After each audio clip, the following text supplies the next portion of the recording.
Hello, I'm Dr. Gloria Horsley. And I'm her daughter, Dr. Heidi Horsley.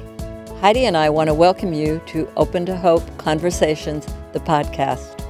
We believe that the greatest gift you can give yourself after a loss is hope, using this moment to connect with others who have not only survived but thrived. So let's get started.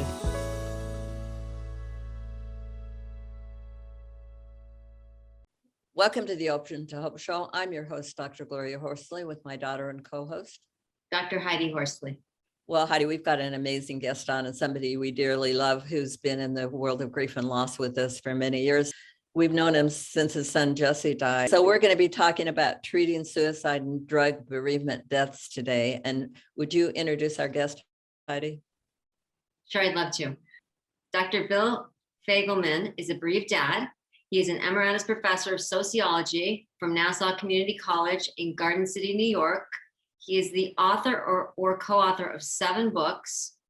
He is an Open to Hope author. He has been on our show before, and he has written a book called Devastating Losses: How Parents Cope with the Death of a Child to Suicide or Drugs.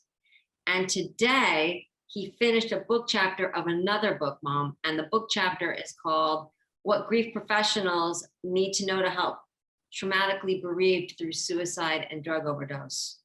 So welcome to the show, Bill. Thank you. It's an honor to be here. Essentially, I think everybody is aware of the, how the COVID epidemic has made traumatic deaths more common. One of the things that they noticed, the CDC, was that there was 80,000 drug overdose deaths in the year 2019. Wow. The first year of the pandemic, and it was just off the charts. They never had anything close to that. 60,000 was the top number before. Suicides are rising too. During the pandemic, there was 80,000 deaths to drug overdose. Right, in 1 year, right.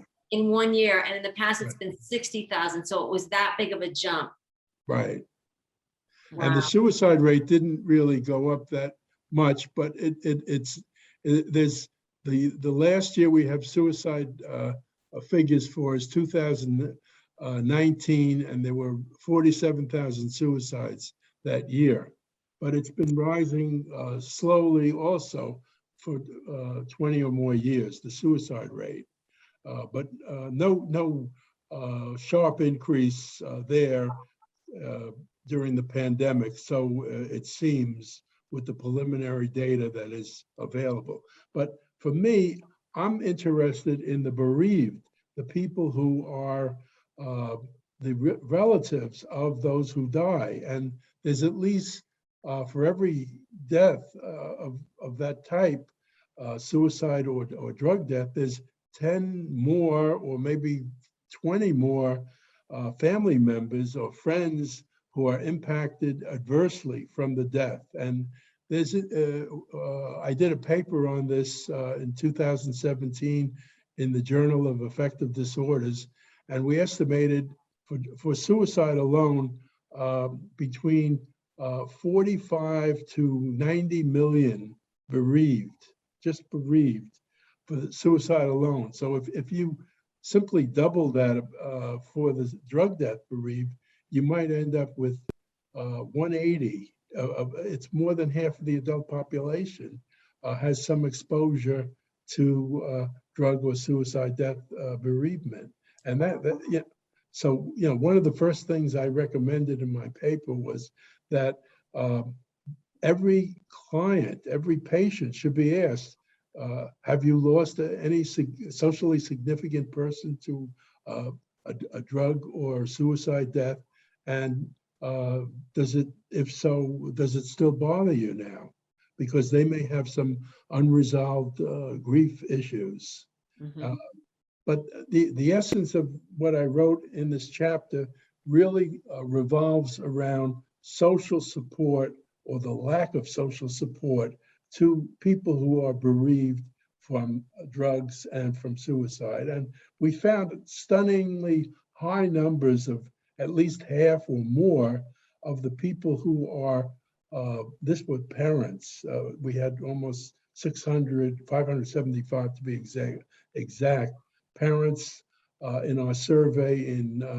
The survey was collected in 2006 and 2009, and we had half or maybe 60% in that range having some or many of their socially significant others saying hurtful, blaming things about them or About the them, person or who, the deceased, the either deceased. the deceased Let me or ask them. you a question, because you had that experience of your son dying by suicide 19 years ago. Did you find that true for yourself?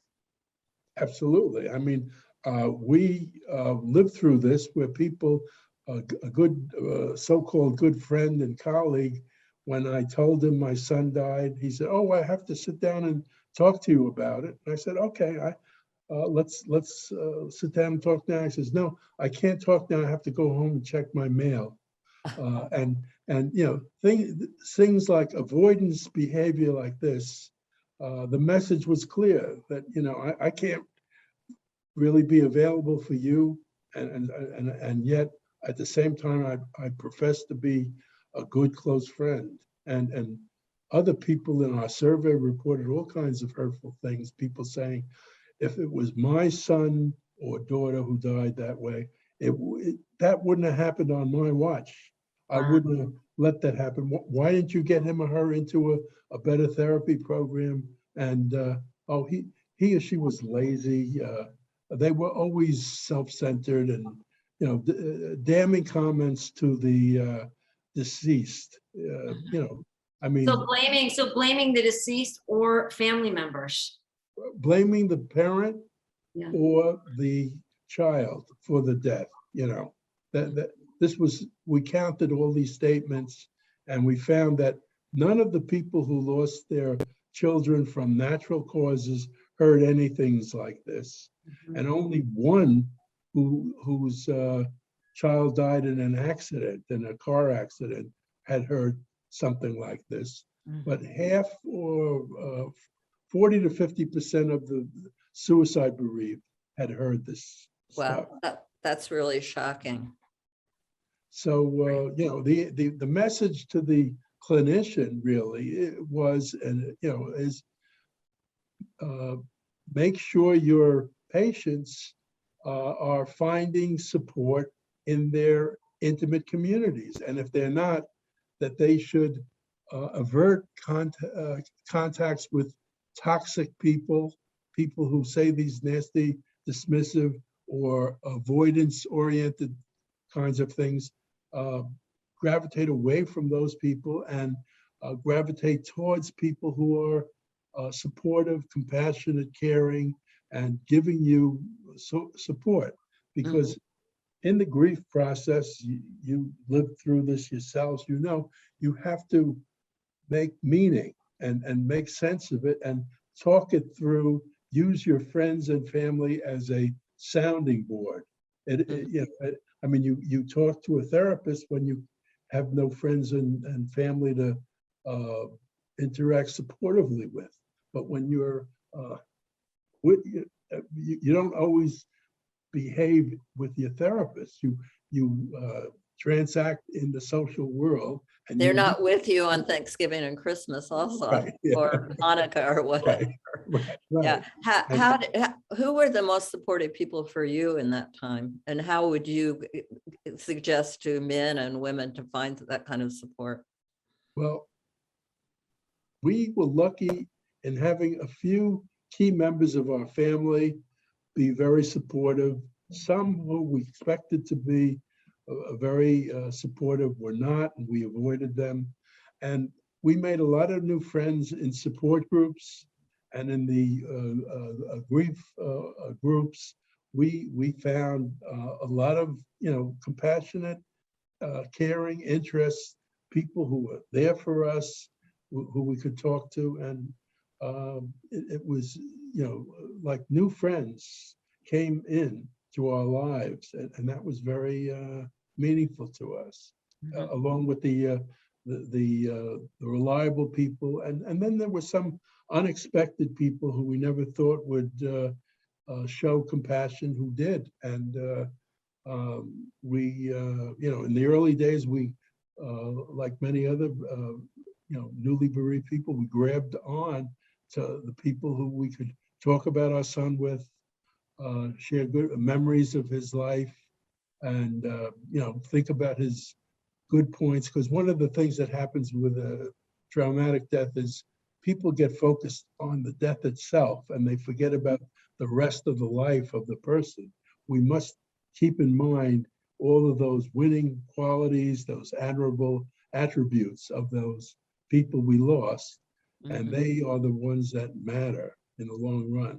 Well, Bill, I always say a gift that you can give someone, like you said, people are fixated on the way they died, and the way they died, the way my brother died was a moment in time. The way he lived was years of amazing memories. I think a great gift you can give someone that's grieving is say, hey, talk to me about Scott, talk to me about Jesse. Who were they? I didn't know them. So tell me what they were like. What did you like about them? What do you miss about them? Introduce me to them in a sense. Right. And what else did you find in your paper?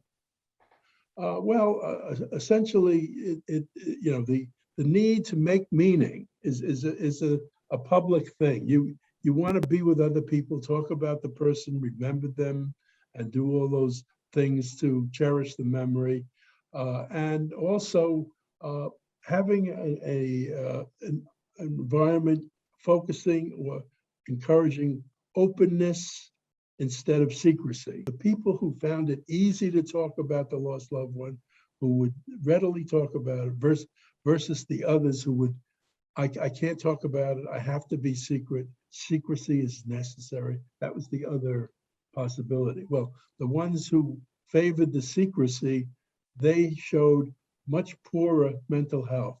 They didn't have, any optimism. They were depressed. They were looking very negatively and suspiciously around the world, whereas the other folks who were open, who were talking, and felt that it was important to talk about the lost loved one, they had much better mental health. So this is another thing. Open disclosure is, I think, important in the process of getting to a better place, and that the counselor should be encouraging openness. If the patient asks, should I keep it a secret or should I talk about my lost loved one? And they should be encouraging openness. That's interesting. That's an interesting finding. That if you keep it secret, about how they died, it can wreak havoc on your mental health and your physical health. Right. I want to ask you, what's one of your favorite things about your son, Jesse, who died by suicide? Well, he loved movies. He was a filmmaker himself, and I am trying to keep the filmmaking spirit alive. I think I generated it because I was always a movie buff myself. So I've been going to the New York Film Festival and the Hamptons International Film Festival, seeing a great many films in the past couple of weeks, and just imagining my son being there with me. Beverly has come with me to the films, and she's seen as many as possible within her busy work schedule. But we're enjoying the movies, and sorry that Jesse isn't there watching them with us, because he would always love to be there. And do you get a chance to say to people, my son Jesse really enjoyed the movies?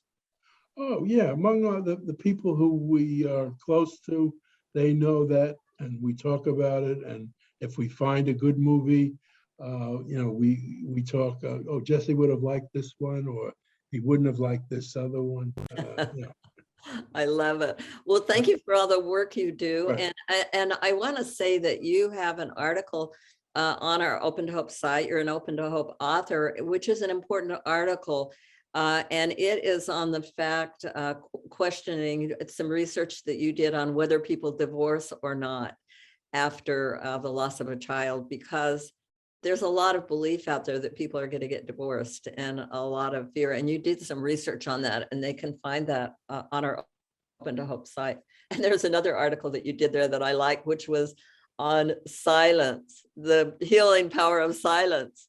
Because I don't know if you remember this little article you wrote, but it was really quite interesting because we all talk about what you can say to people and what you can do to make them feel better and all that. But one of the things that a woman said to you was the power of silence, just being with somebody. Right. At a loss. And some people, someone came up to me once after Scott died and said, I have no idea what to say to you. And I actually appreciated that.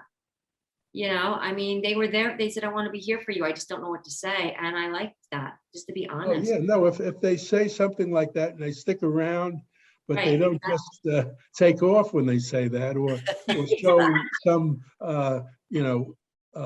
agitated or discomforted state where if you talk about it, they're going to be finding it hard to deal with it. If they seem to be very jittery about it, then it doesn't seem very helpful. But if they seem, smooth and comfortable and wanting to talk about it and not knowing what to say, it's perfectly fine. I'll tell you, when I'm working on a new project with a young man who just got his Ph.D., he did this comparison study between the drug death and the suicide death people. And we just published an article in a journal called Stress and Health about the contrast. And we found these were not parents, they were significant others of the deceased. And they were all within 5 years of the loss. And we found that suicide bereaved showed more suicide tendencies than the drug death bereaved, which was kind of surprising. Hey, thank you so much for being on the show. It's so good to see you. Much love to Beverly. Right. Okay. A pleasure being on. Nice. Keep on keeping on. Thank you. We'll keep on keeping on, Bill. Thank you so much. And thank you for building awareness for stigmatized losses out there. All right, great. Okay, be well. Take care now. And thanks everybody for joining us on this show today. And Heidi and I hope that you'll visit us at opentohope.com. And we always want to remind you that if you've lost hope, please lean on ours until you find your own, and God bless. I'm Dr. Heidi Horsley.